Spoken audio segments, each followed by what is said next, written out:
Yo, what's up? Welcome back to another episode of The Sauce. Continuing on with college football week 3.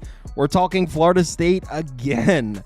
What a crazy start to the season here. Memphis is on the road in Tallahassee. Let's do it. Welcome to The Sauce. The Sauce. Sauce. Hey, get the sauce. All right, like I said, Memphis on the road at Florida State here. Noles are laying 6.5 points at home as of right now. Total sitting at 52 or 52.5, depending on your sports book. So let's get into this one. We're going to start on the Memphis side of things. Obviously, we know how this Memphis team is built. High-powered offense. It's usually going to be the best offense in that conference every single year. This season, we have no reason to believe it's going to be different. They're still ranked 16th in OFEI right now. We haven't seen him play anybody yet, but Seth Hannigan, 469 yards, 7.7 yards per pass attempt, 3 touchdowns. Like I said, they haven't been tested at all. But as a whole, we usually can hang our hats on Memphis being a high-powered offense. So far, he's been handling pressure pretty well, but like I said, I mean, they haven't been tested yet, so he hasn't been put in a position where he might need to force some throws he doesn't want to make. So he's, look, pressure to sack rate, he's not taking sacks, QB rating, turnover-worthy play rate, he's making the safe play, but he's not getting the ball downfield under pressure. So against Florida State, where they might be down in the game, he might have to force it through a few throws he doesn't want to. But one thing I like about Seth Hannigan is he showed us last year that he can put up numbers against big-time programs. Played 2 Power 4 conference teams last year. Missouri, 31 of 47, 316 yards, 3 touchdowns. He did throw 2 picks in that game, and he went absolutely ballistic in the bowl game. 24 of 34, 364 yards, 4 touchdowns against Iowa State. Now, that was a bowl game. We obviously have to take those numbers with a little bit of a grain of salt, but I like how Seth Hannigan showed us this Memphis offense can score in Power 4 defenses. It's nice to know. Now, one thing I'm concerned with, here are the Memphis offensive line metrics from this season. They don't really look bad at all. Everything looks fine. They've played Troy, and that's a Troy team that lost his coaching staff, lost a ton of production, and they played North Alabama. So they haven't played anybody yet. The reason I'm concerned about this unit is they lost 4 starters from last year. So I expect this offensive line to regress a little bit. We just haven't seen it yet. The question is, are we going to see it now on the road in Tallahassee? Now, you would think the answer to that is yes. This Florida State defense, though, I mean, 80th in the country in yards per play allowed, 118th in success rate, 120th in PPA. Now, the schedule-adjusted metrics still have this team ranked as a pretty strong defense. 22nd in effective rush, 9th in effective pass, 35th in DFVI. You definitely don't want to overreact to 1 or 2 games, but, I mean, look at their defensive line metrics here. This is bad. 127th in pass rush win rate, 124th in pass rush grade. I mean, they have been getting beaten on the line of scrimmage here, and it's concerning.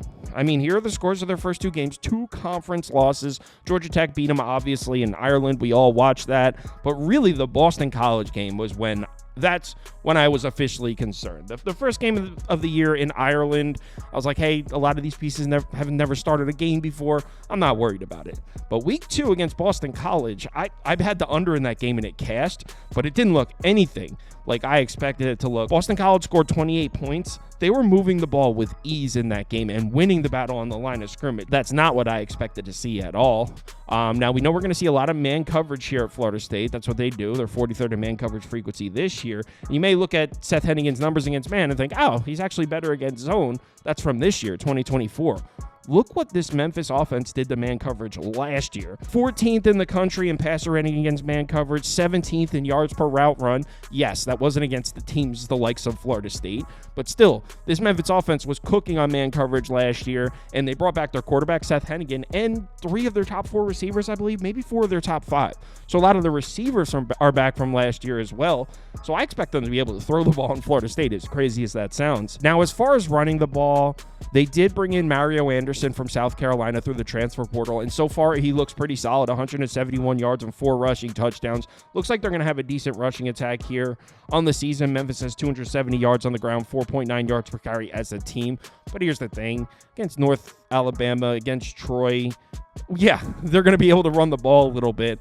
I don't think the run game's going to be here. Memphis, as good of an offense as they've been the last couple of years, I don't trust them to be able to win the battle on the line of scrimmage. And I know that's crazy to say because we've seen this Florida State defensive front get beat 2 weeks in a row But Boston College and Georgia Tech, I'm expecting to be top 25, top 30 rushing attacks. It's not where I have Memphis. So this is a Memphis team, like I said, that lost 4 starters on the offensive line. I don't think the run game's going to be there. But like I said, I expect Seth Hennigan and those receivers to be able to make plays on the Florida State secondary. Now, on the other side, we got the Florida State offense, and I mean, holy hell, it looks bad. They were able to complete some passes towards the end of the Boston College game when they were down big, but as a whole, it's looked pretty awful. As I'm sure you've heard, you may have watched both games. It looks really bad. They are still rated 48th in OFEI, but this offense, it's tough to put any faith in them. Now, there is a light at the end of the tunnel here for the Florida State offense. You might look at the Memphis defense and be like, hey, this defense is pretty good. I mean, they're 25th in yards per play allowed, 34th in yards per carry allowed, 39th in yards per pass attempt allowed. Look at the schedule-adjusted metrics. 79th in DFEI, 84th in effective rush, 79th in effective pass. Meaning, the people that work with advanced metrics for college football are not buying on this Memphis defense. They played Troy and North Alabama. This Memphis defense was pretty terrible last year, and I don't expect it to be much better. I mean, they probably will take a step forward. They return some production, but I don't expect the Memphis defense to be good. Now, I know you're saying, who cares? It's DJU. And his numbers on the year, he's got 272 yards passing on the season, 6.3 yards per attempt. QB rating is terrible. It's in the toilet right now. He's also really struggled with pressure. I mean, look at these numbers. Yards per attempt, QB rating when pressured, awful. But here's the thing with DJU, and I want you to hear me out here.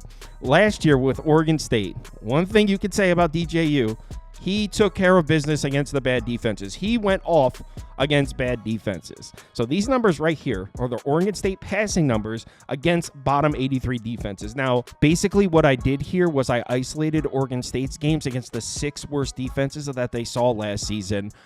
Over 265 passing yards per game, 9.41 yards per attempt. So they were making big plays in the air.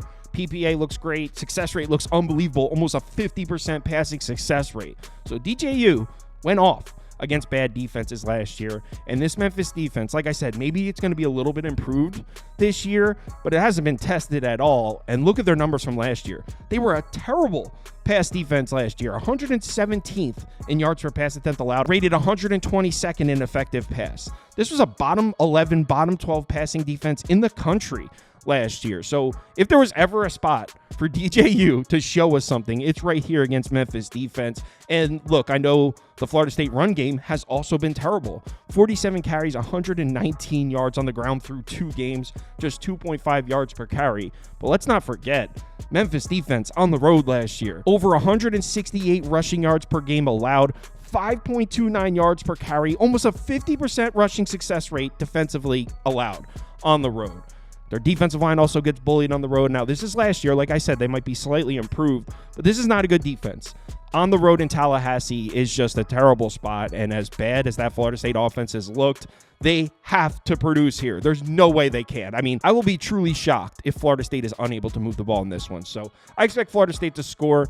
And look, Seth Hennigan's going to make some plays. That's why I would lean towards the over, but I expect Florida State to win pretty comfortably here. So my pick for this game, Florida State minus 6.5. I haven't bet this one yet, but I think I might. It's on the fringe right now. It did get bought up to 7, then it touched 7.5. Now it's back down to 6.5. So clearly there's some buyback on both sides.